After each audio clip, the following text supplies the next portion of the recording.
Hello mga mi! Tutorial tayo ng empty mini bouquet. Ready-made, kayo na bahala kung anong gusto nyong ilagay. Pwedeng satin rose o kaya Sanrio flush doll.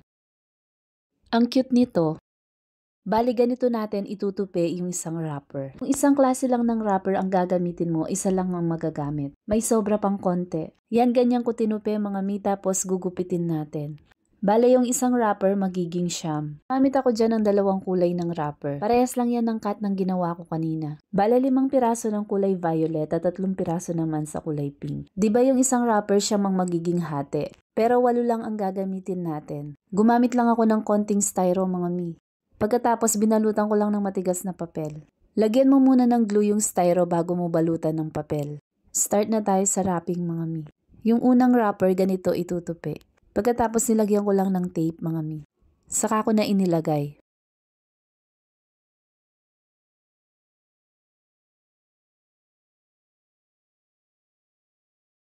Yung pangalawa naman ganito naman itutupi.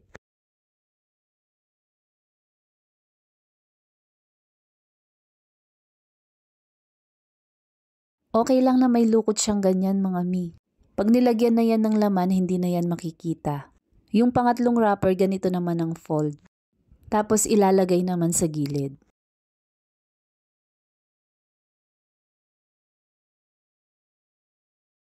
Sunod yung kabilang gilid naman ang lalagyan.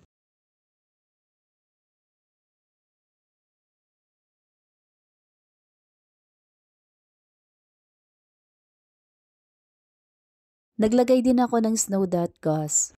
5 by 5 inches ang sukat nito. Sa harap naman natin ito ilalagay.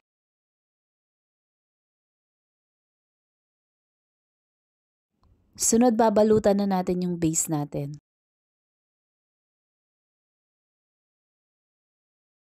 Binawasan ko ng konti mga mi.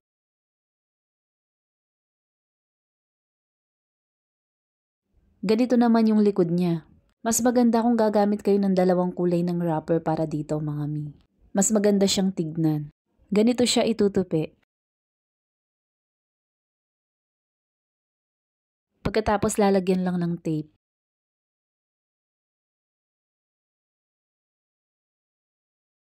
Tapos yung kabila naman ang lalagyan.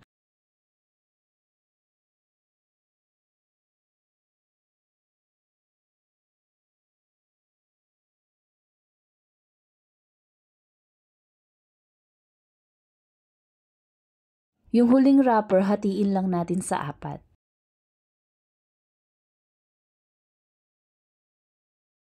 Ganito siya itutupi.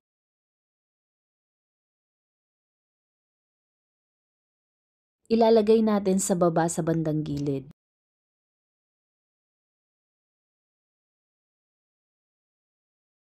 Parehas lang din to ng tupi, ilalagay naman sa kabila.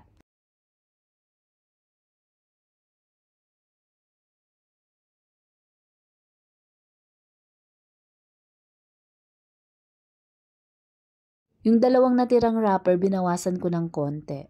Parehas lang din to ng tupi.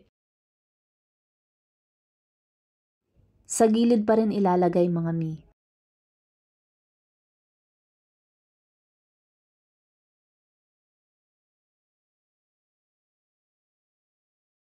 Parehas pa rin ito ng fold. Pagkatapos lalagyan din ng tape. Ginupit ko lang yung hindi pantay sa baba. Ganito naman ako mag-ribbon mga mi. Pag mini bouquet lang naman, huwag ka lang gagamit ng 2.5 cm na ribbon. Okay na yung 1.5 or 1 cm. Tignan nyo naman kung gaano ka-cute mga mi. Kayo nang bahala nun kung anong ilalagay nyo. Pa-like, share, and comment naman po kung nagustuhan nyo yung gawa ko. Thank you for watching. See you next video.